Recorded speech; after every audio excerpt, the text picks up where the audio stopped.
Depende da articulação sábia do passado que nós tivemos com o presente que hoje a gente tem. Simplesmente Cristo quer te tocar, cura a tua vida e o coração modificar, pois na simplicidade Ele te leva à conversão, e o seu projeto é de plena restauração. É essa articulação que faz com que a gente tenha condições de dar passos, de caminhar, acreditando sempre que a mão de Deus nos sustenta, mas acreditando do jeito certo. Sempre que eu penso a providência de Deus, eu penso como um favor que nunca deixa de estar presente na minha vida, mas que ao mesmo tempo nunca retira a minha possibilidade de fazer a minha parte. Porque humanamente, minha gente, nós já aprendemos, até a psicologia e a pedagogia nos ensinam, que o bom educador nunca dá ao seu discípulo a lição pronta. Seria um crime contra o discípulo oferecer a ele a lição pronta. O mestre dá a certeza de sua presença, para retirar alguma dúvida, para poder ajudar a dissolver aquilo que está atrapalhando e prejudicando o aprendizado, mas em alguns momentos o discípulo terá de conviver com a sua solidão. O mestre se cala e se recusa a dar a resposta que nós tanto buscamos. Não é assim na vida? Há respostas que Deus só pode nos responder através do silêncio dele. Isso é mão de Deus também nos sustentando. Que às vezes a gente tem a ilusão, e isso é fruto de uma visão ingênua. Infelizmente, o discurso religioso ao longo da nossa vida pode nos colocar visões ingênuas de que Deus vai fazer tudo por nós, de que Deus faz isso, que Deus faz aquilo. Tá certo? Nós temos o direito de acreditar na proteção divina. Mas nós não estamos desobrigados de fazer a nossa parte. Porque é uma questão de sabedoria, de maturidade. O pai faz isso com o filho, a mãe faz isso com o filho. O amor não pode nos fazer pensar, o amor que a gente sabe que Deus tem por nós, não pode nos fazer pensar de que Ele fará tudo. Gosto muito dessa expressão. Nós só temos o direito de esperar pelo impossível depois que a gente fez tudo o que nos foi possível. Então Deus nos protege? Sim. Mas Ele também pede que eu faça a minha parte nessa proteção. Eu rezo a Deus pela minha vida, peço para que Ele me dê saúde, mas preciso fazer a minha parte para que essa saúde seja uma realidade na minha vida, não é? O cuidado que eu tenho comigo é uma expressão dessa minha parte, do milagre que eu preciso realizar diariamente. Então, às vezes eu identifico a mão de Deus estando presente na minha história, mas não me segurando como eu acho que segura. Sim, alguns desamparos são importantes demais no nosso processo humano. Seria muito interessante se a gente aprendesse isso desde o berço, mas infelizmente não. Então nunca é tarde para a gente aprender. A desproteção que às vezes nós sentimos na vida também é a mão de Deus, porque aquele que ama desprotege. Para que você fique exposto àquilo que você precisa viver e experimentar, sozinho. A presença dele sempre nos olhando, sempre nos orientando, porque isso é muito interessante. Quanto mais a gente cresce, quanto mais a gente amadurece na nossa experiência com Deus, maior é a capacidade que a gente tem de ouvir e compreender a voz dele na nossa história. Então, Deus me protege assim, mesmo quando ele está distante, sabe? Não é que ele fica distante, é que nós nos sentimos por causa das situações da vida. O contexto desfavorece perceber essa presença intensa na nossa vida. Então, aquele momento de desconsolo, ah, meu Deus, parece que eu estou abandonado pelo Senhor. Não é não. Esse desconsolo faz parte dessa proteção dele na nossa vida. Porque quem ama sabe muito bem que o amor também precisa passar pela dura experiência da desproteção.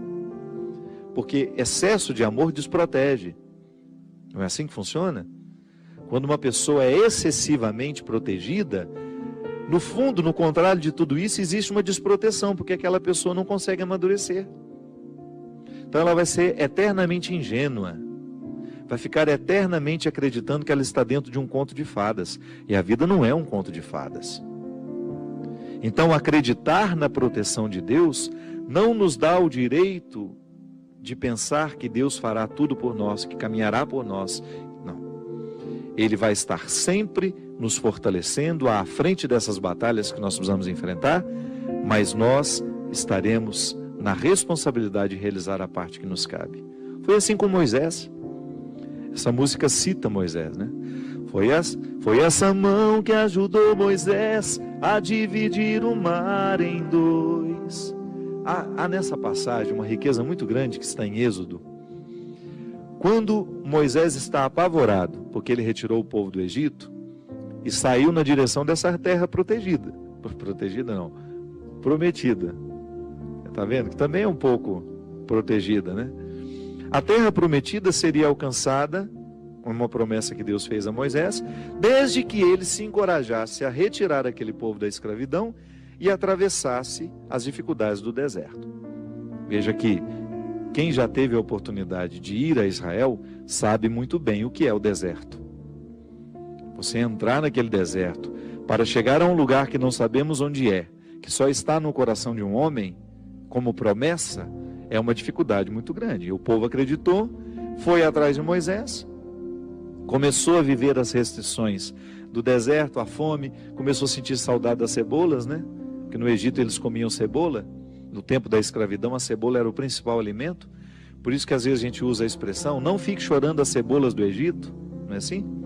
Você já deve ter escutado essa expressão, quando alguém lhe aconselha, para de lamentar o passado.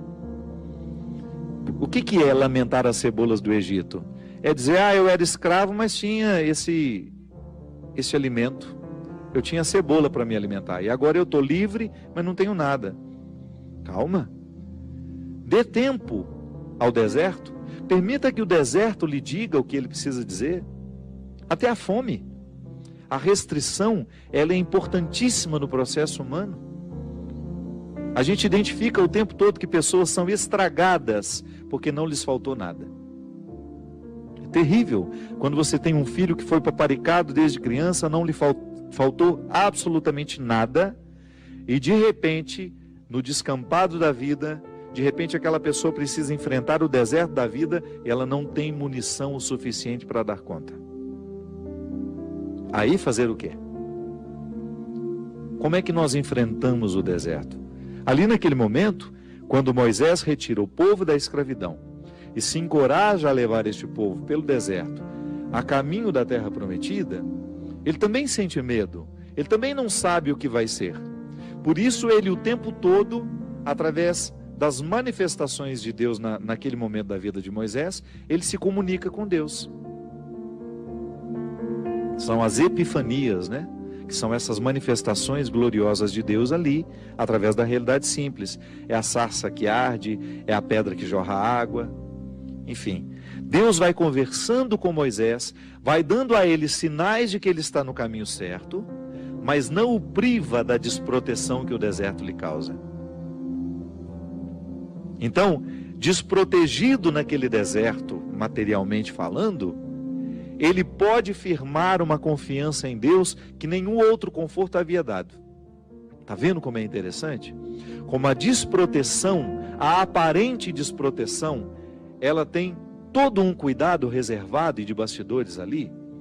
Da mesma maneira como você que é pai, é mãe, e você cria uma restrição ao seu filho para que ele possa amadurecer, não é assim? Às vezes você retira alguma coisa do seu filho para que ele sinta realmente a falta, para que depois ele tenha condições de valorizar depois. Volto a dizer, muitas pessoas dão errado na vida é porque não lhes faltou nada. Aí você observa que quando falta demais também pode causar um desequilíbrio, uma falta de confiança na vida, nas pessoas. Enfim, é o equilíbrio que dá certo. Quando você começa a educar, colocando proteção e aparentes desproteções, onde aquela pessoa terá de enfrentar a situação sozinha, ainda que você esteja vendo de longe. Eu enfrentei situações na minha vida extremamente difíceis, que não bastava o outro dizer, eu estou aqui. Por quê? Porque elas eram minhas. Até ajuda você olhar para o lado, saber que tem um amigo com você, que existe uma mãe, que existe um pai, um irmão. Mas em muitos momentos da nossa vida, este calvário é para ser vivido na solidão. É quando eu preciso viver essa sensação de estar desprotegido, da mesma maneira como Moisés viveu, ao pisar os desconfortos do deserto, ao enfrentar aqueles desconfortos, ele compreendeu o que é a condição humana.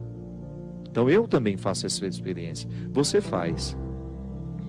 Eu não quero passar a vida em brancas nuvens, não quero mesmo. E é por isso que desde muito menino, quando a vida me era difícil, eu encontrava alguma coisa naquele desconforto que me fazia pensar mais alto, que me fazia pensar além. Moisés, vivendo o desconforto do deserto, precisava convencer os que estavam ao lado dele de que aquele desconforto valeria a pena.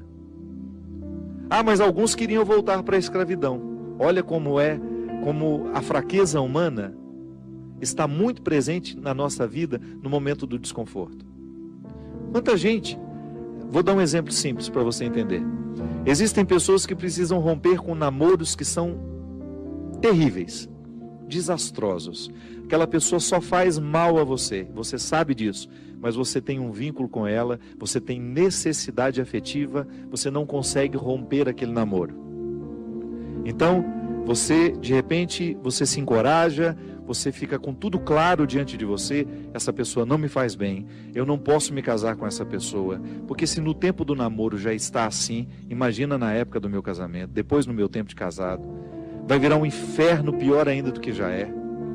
Aí você se encoraja, motivado por pessoas que estão ao seu lado, a romper.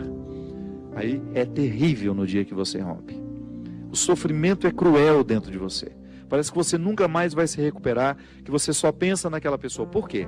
Porque apesar dela te fazer tão mal, você tem um vínculo doentio com ela, de dependência afetiva.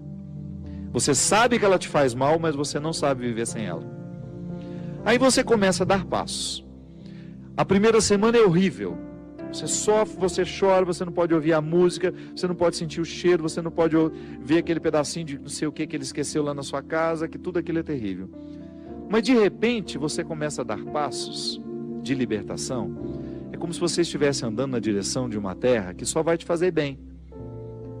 E um mês depois aquele sofrimento ficou melhor, 2 meses depois aquele sofrimento melhor, e de repente você não está nem mais lembrando. Claro que ainda existe ali um vínculo silencioso sendo desarmado, porque a dependência afetiva, ela não morre da noite para o dia. A gente precisa, é como se você fosse sufocando uma célula cancerosa com o processo da quimioterapia, sabe? Que você vai retirando a vida da célula cancerosa, que é a célula que nos mata. Aí digamos que 3 meses depois, você encontra de novo com aquela pessoa, e você tem aquela famosa recaída. Aí pronto.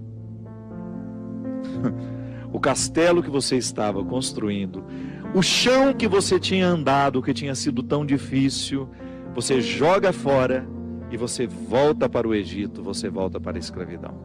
Você faz o mesmo que os companheiros de Moisés queriam fazer, voltar a comer a cebola, voltar a comer o alimento podre, estragado.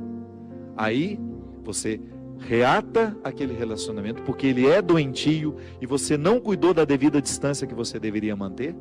Porque quando você tem essa dependência afetiva, você tem que estabelecer a distância, porque senão você não se cura. Você tem que parar de querer saber da vida daquela pessoa, porque senão você não se cura. Você precisa parar de ficar fuçando o Facebook dela, porque senão você não se cura. Você precisa parar de ficar investigando a vida. Onde que ela foi? O que ela está? Você tem que cessar todos os pontos que podem lhe fazer querer voltar para o Egito. Porque senão você nunca vai se libertar. Aí 3 meses depois você está bela e formosa já, matando a célula cancerígena, você vai dar mais uns beijos na boca, volta àquela dependência horrorosa e o inferno retorna na sua vida. Na sua primeira semana é até bom que está tudo voltando.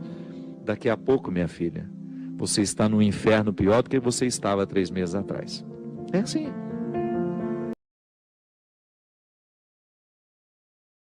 Maravilhas fez conosco o Senhor.